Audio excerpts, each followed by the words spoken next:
Mesdames, Messieurs, où que vous soyez, quoi que vous fassiez, je déclare l'état de bonheur permanent. Bienvenue à Rites et Traditions sur Africable Télévision, la première panafricaine. L'insolite, l'inhabituel, le surnaturel et la mystique régissent la vie africaine. Très souvent, ces opinions traduisent une totale méconnaissance ou un mépris souverain du savoir-faire et du savoir-être d'Afrique. Rites et Traditions est une émission qui souhaite tirer des traditions africaines des choses très utiles pour le présent. Car pour l'occidental, ou disons plutôt pour l'homme moderne, tous les phénomènes non encore expliqués par la science tombent irrémédiablement dans le vaste domaine du hasard ou de la fatalité pour ceux qui sont encore croyants. Mais pour le noir africain, rien n'est dû au hasard. Tout a une explication. Il n'y a pas d'effet sans cause, encore moins de cause sans effet.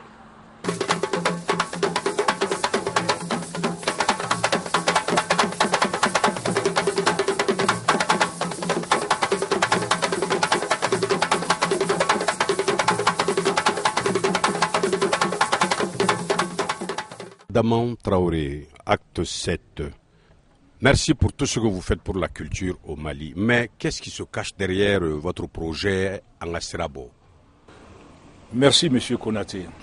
Ce projet, il est à multiples facettes.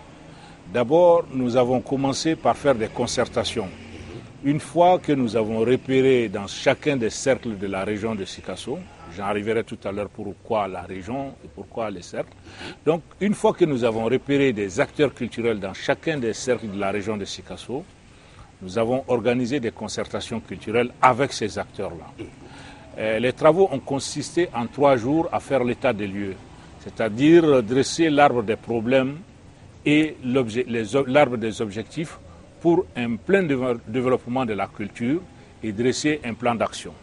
Une fois que nous avons fini cette première étape dans les 7 cercles et édité les actes, nous sommes arrivés à la conclusion que maintenant, il fallait d'abord créer un circuit de diffusion. Ce circuit de diffusion, nous avons décidé de l'appeler Srabo.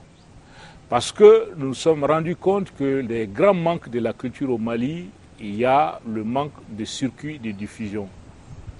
On n'a pas d'aide à la création, mais le circuit de diffusion, c'est très important pour nous. Bon, Srabo, s'il vous plaît, ça veut dire tracer la route. Tracer la route. Donc, nous nous sommes dit que ce qui serait déjà important dans un premier temps, c'est de faire en sorte qu'au niveau d'une entité administrative qu'est la région, si on peut d'un cercle à un autre arriver à organiser 10 dates, 8 dates pour un groupe d'artistes, c'était déjà le début de quelque chose.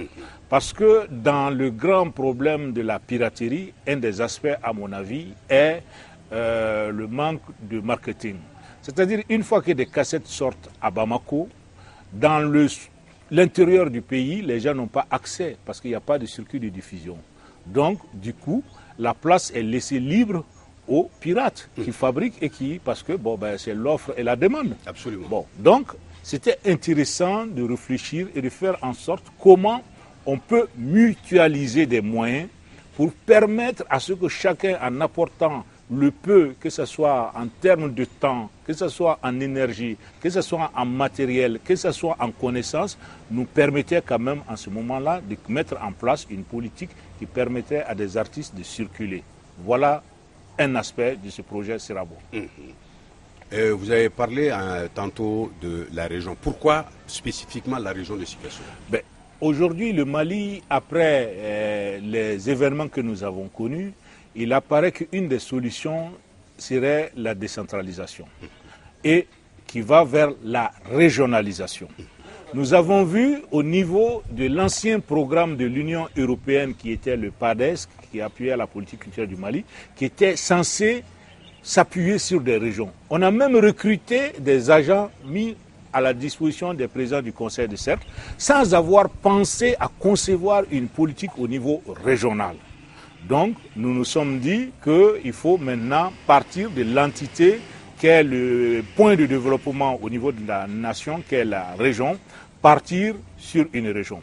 Maintenant, compte tenu du contexte du Mali, la région qui nous semblait beaucoup plus calme et qui proposait beaucoup d'autres intérêts par rapport aux pays voisins, etc., c'était la région de Sikasso. Sur un plan sécuritaire, je pense que c'est l'une des rares régions du Mali qui ne soit pas aujourd'hui dans la zone dite rouge.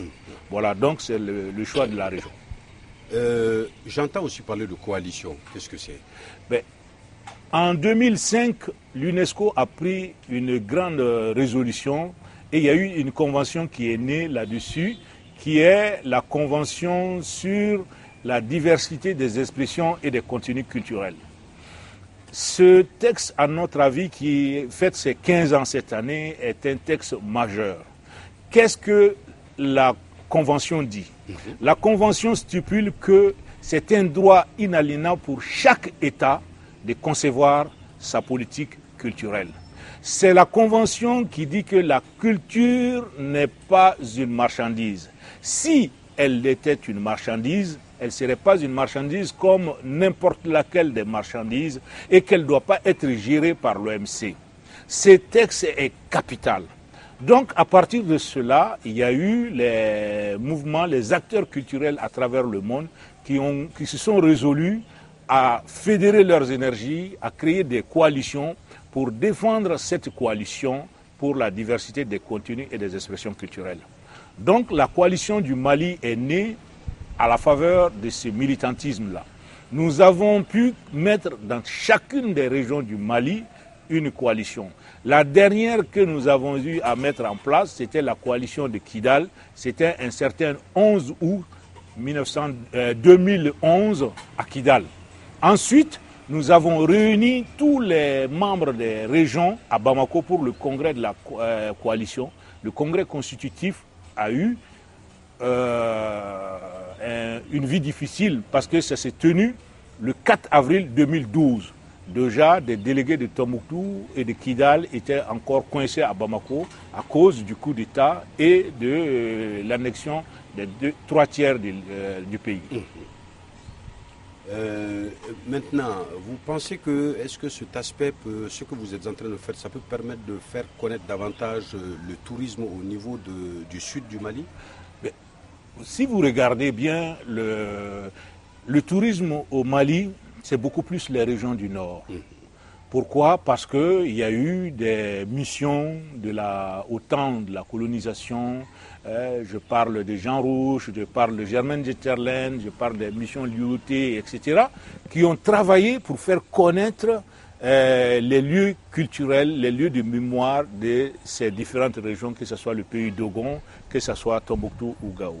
Ce genre de travail, malheureusement, n'a pas été fait dans le sud, dans la 3e région. C'est-à-dire déjà qu'on ne connaît pas le patrimoine culturel immatériel, encore moins le patrimoine culturel matériel n'a pas été recensé et répertorié. Donc ce projet permettrait donc à chacun des cercles déjà de dresser la carte culturelle du cercle et de pouvoir situer les différents lieux culturels, les lieux de mémoire et aussi favoriser ce que je souhaite de tout cœur, l'implication des différents acteurs pour le développement de l'économie locale. En arrivant ici aujourd'hui, en initiant cette tournée, c'est dans des hôtels que nous sommes obligés d'aller pour l'hébergement. C'est des restaurateurs pour les repas. C'est jusqu'au simple, une façon de dire, d'étalagiste qui se trouve devant la salle qui vend. Donc tout ce monde-là travaille pour cette économie. Et en faisant ce travail de reconnaissance, de répertoriage, etc., nous pensons que nous allons donner un coup important au tourisme. Cela va se limiter à cette semaine seulement ou bien le programme il est assez vaste? Le programme il est très vaste. Déjà, nous sommes partis pour créer déjà une saison culturelle qui part d'octobre pour s'arrêter au mois de juin. Donc d'octobre au mois de juin, chaque mois, nous allons faire défiler dans ces 7 cercles-là, soit un musicien, soit une création de pièces de théâtre ou de compagnie de danse ou une projection de film. Mais nous associons toujours ces événements à des groupes locaux, vu que nous avons dans chacun de ces cercles des bureaux qui existent, eux, ils ont à tâche de nous faire connaître le nom des artistes locaux.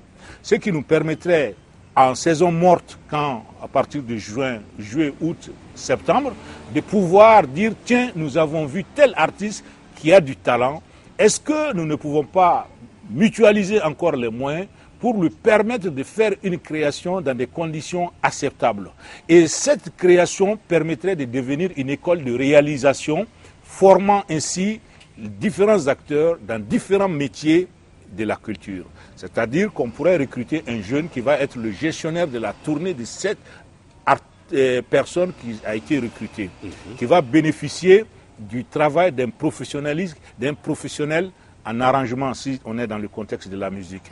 Qu'on va réfléchir sur la scène, comment l'artiste même va se retrouver sur la scène, comment on va réfléchir sur le costume que cet artiste pourrait porter et aussi réfléchir pour faire en sorte qu'à la sortie du stage de réalisation, on ait des fiches techniques, des plans de scène et tout le dossier complet pour que la personne rentre sur le marché de façon professionnelle. Donc ça aussi, c'est un autre volet de ce projet-là, parce que l'intersaison, il faut faire des créations, il faut meubler aussi, faire des formations. Je vous remercie. Merci Mais de quoi Acte 7 a besoin aujourd'hui? Acte 7 a besoin de l'accompagnement de beaucoup de personnes. D'abord, nous avons besoin des responsables politiques, c'est-à-dire administratifs et des élus. Si on prend la première tournée déjà, les responsables qui ont été désignés pour être des parrains sont presque à quasi-totalité sur des postes électifs. Aujourd'hui, arriver dans des structures comme là où nous sommes, au centre Srabat Togola, qui est une structure qui émane du conseil de cercle, et demander à ce que des artistes qui vont aller chercher, passez-moi l'expression, des armes chez les adversaires pour se battre, c'est pas facile. Qu'est-ce qu'on peut leur donner? On peut donner à Acte 7 aujourd'hui l'accès gratuit à ces salles-là, à ces espaces-là. On peut l'aider sur le plan communicationnel, parce qu'il y a des organes de l'État qui sont là. Quels sont nos rapports par rapport à ces espaces-là? Ça, au niveau de l'État et d'autres exonérations, parce que dans les 7 cercles, il y en a 2 où il n'y a pas d'électricité. Aujourd'hui, nous avons, avec Ingelec, nous devons investir sur des groupes électrogènes. Mais qu'est-ce qui est plus important, qui nous coûte plus cher encore? C'est la TVA sur ce groupe électrogène-là. C'est des autres matériels que nous faisons venir, qui vont aider dans la formation. Nous pouvons avoir, ne serait-ce que des exonérations à ce niveau-là. Ça, c'est des aides assez considérables. Quelle autre aide nous pouvons avoir? C'est au niveau de la région, c'est des trajets. Et qui parle des trajets parle des postes de police. C'est aussi comment ces véhicules-là peuvent circuler aussi facilement d'un point à un autre. Et ensuite, c'est le reste pour nous autres, c'est le public, la médiation que nous devons faire. Et ça, nous savons le faire. Merci beaucoup. C'est moi.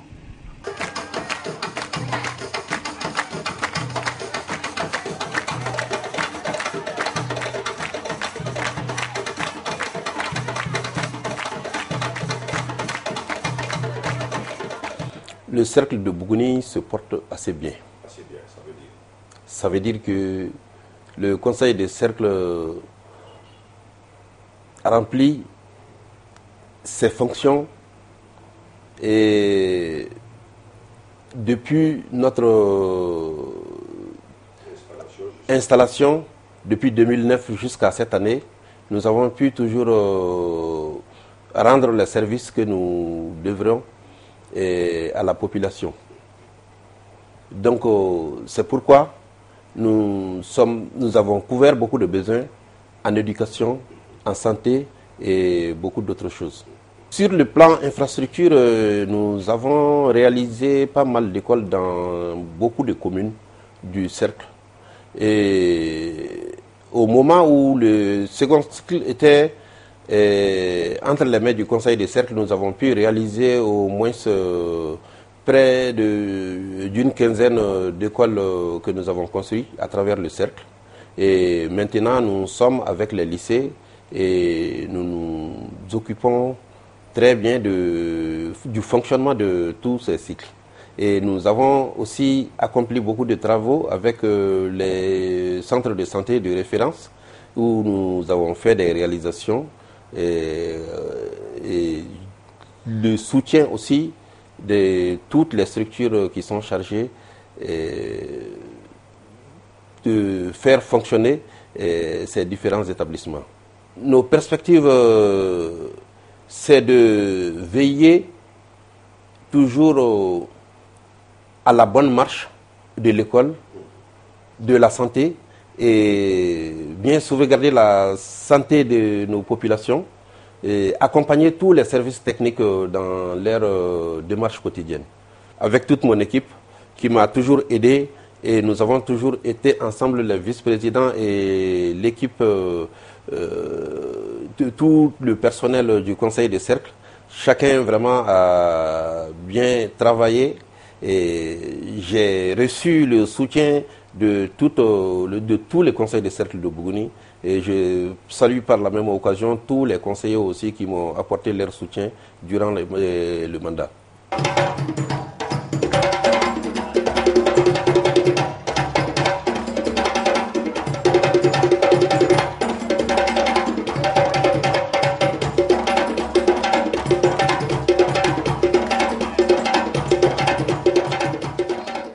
Monsieur le maire, comment se porte Sido, les habitants de Sido? Ça va? Oui, ça va. Tout le monde va bien? Tout le monde va bien, alhamdoulilah. Parfait. Alors, vous pouvez nous parler un peu de Sido. Sido, quelle est la monographie de Sido? Sido, la situation dans l'espace et dans le temps.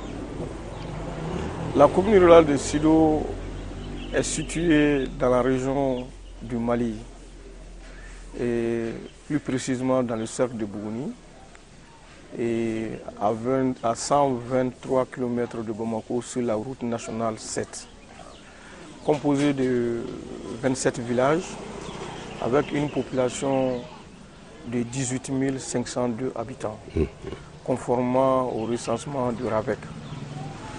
Et la population est composée en grande partie de Babara, de Peul, d'Ougon, de Mianka, Bobo, Senoufou et Sarakoli.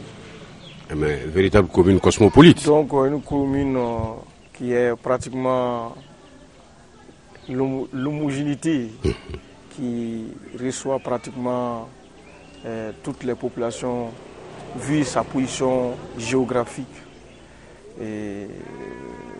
dans le cercle. Et aussi la commune de Sido est composée de plusieurs cantons. Le canton de Nafanadougou, une partie de Nafanadougou, une partie du Bana, le canton de Djalakadougou, de Konoko.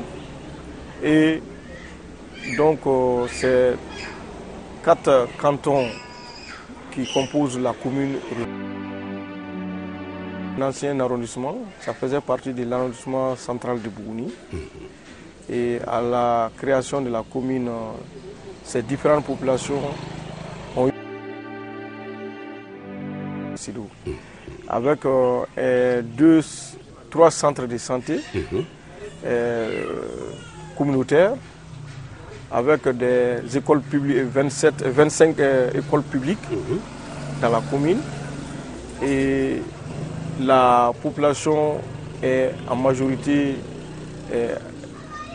travaille dans le domaine agro-silvo-pastoral. Donc les 70% des richesses proviennent de ces activités et le petit commerce. Donc avec un marché qui est très fréquenté pendant le mercredi, qui est connu pratiquement de tout le Mali, avec aussi le cheptel, un abattoir qui est quand même très arrosé. Chaque fois il y a la viande à Sido. Donc ça c'est quand même quelques atouts avec des bas-fonds aménageables et certains aménagés. Donc ça voilà un peu la situation de la commune rurale de Sido. C'est autant dire que vous êtes un maire heureux. Bon, je suis quand même très heureux d'être le maire de la commune de Sido parce que en fait, c'est une commune qui égorge de potentiel énorme.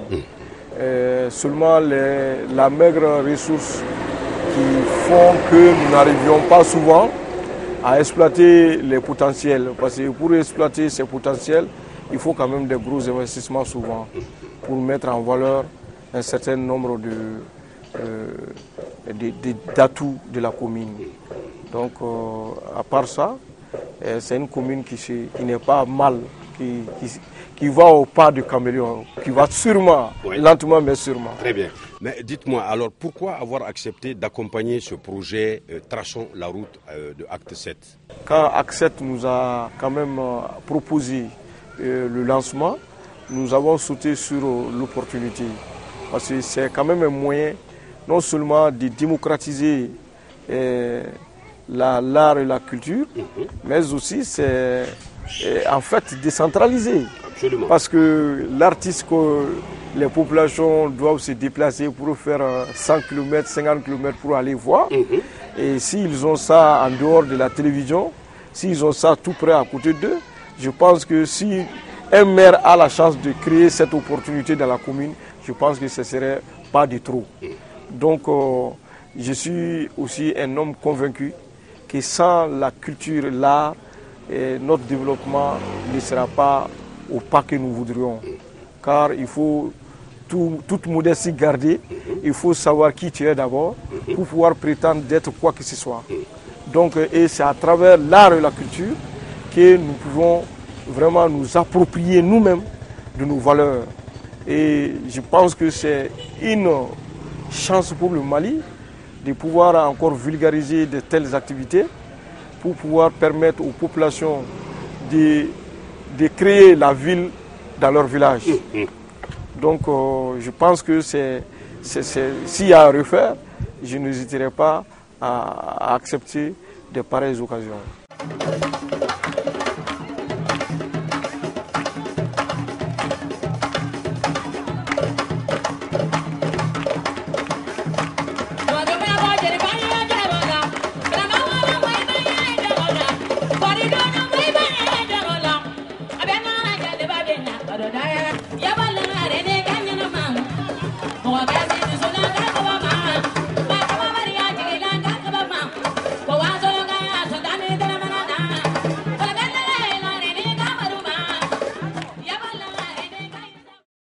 Fanta Koulibaly, vous êtes chargé de programmation et de projet à Acte 7. Nous sommes au terme de cette première étape. Avez-vous trouvé des motifs de satisfaction pour cette première étape? Je dirais oui, à l'intention de tous les téléspectateurs, car la première étape qui a couvert Sido pour le lancement, Bougouni et Yanfouila, on a eu vraiment une forte implication de la localité. Toute la communauté locale s'est impliquée et on a vu que pour le développement culturel local, il faut nécessairement cette implication pour pouvoir en tirer profit. Le deuxième motif de satisfaction, c'est le gouvernement local, les autorités locales. Ils en ont fait leurs problèmes, que ce soit au niveau de Sido, que ce soit au niveau de Bougouni et à Yanfouila, ils étaient tous présents. Donc ça, c'est le deuxième motif de satisfaction. Et un troisième motif de satisfaction, c'est l'accompagnement des partenaires, les partenaires techniques et financiers qui accompagnent Acte 7 dans le projet Sirabo. Ce projet Sirabo n'est autre chose que tracer la route, créer un réseau de diffusion locale pour permettre au public communautaire de profiter et de voir des artistes de renommée au sein de leur localité et dans la même ambiance que dans les grandes villes. Donc il faut nécessairement saluer ces partenaires en commençant par l'ambassade des Pays-Bas, la fondation Doun, Helvetas Mali, les réseaux KIA et le conseil des cercles de la région de Sigasso. Pour tracer la route, ces motifs de satisfaction vous poussent à entreprendre une deuxième étape? Certainement, c'est la voie de soi. Donc, Acte 7, après déjà ce premier constat, donc on envisage 4 tournées. Donc 2 mois de suite de musique et 2 mois de suite de théâtre. On en a besoin, chers téléspectateurs. Il faut créer un réseau de diffusion locale pour que le public puisse profiter de la consommation locale de la culture, toutes composantes, tous secteurs confondus. Mesdames, Messieurs, c'est tout pour Rites et Traditions aujourd'hui. Merci pour votre fidélité à Africable Télévision, la première panafricaine. Mais n'ayons pas peur de le dire et surtout, n'ayons pas honte de le reconnaître.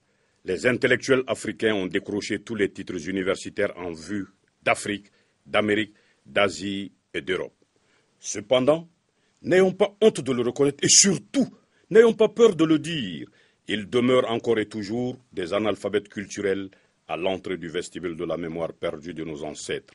Comment alors promouvoir ce que l'on ignore? Chauves-souris, ils sont d'Afrique, mais surtout d'ailleurs. La bouche noire, le ventre à Paris, la tête en Amérique, les yeux en Asie. C'est pourquoi, mesdames, messieurs, prenez soin de vous, car chaque émission à Rites et Traditions est un questionnement. Ce que l'on apprend de la culture d'autrui, vaut-il ce que l'on oublie de soi? Ainsi, fils et filles d'Afrique, nous devons sans cesse avoir en vue qu'il ne saurait y avoir de développement économique, politique et social sans un rayonnement culturel adéquat. C'est pourquoi il ne s'agira pas pour nous de faire recours à nos sources, oh que non, mais plutôt d'avoir recours à nos sources afin de promouvoir le développement réel du continent africain. Car personne ne viendra construire l'Afrique à notre place. Ciao, à la joie de vous retrouver, on ne peut plus nombreux, la semaine prochaine.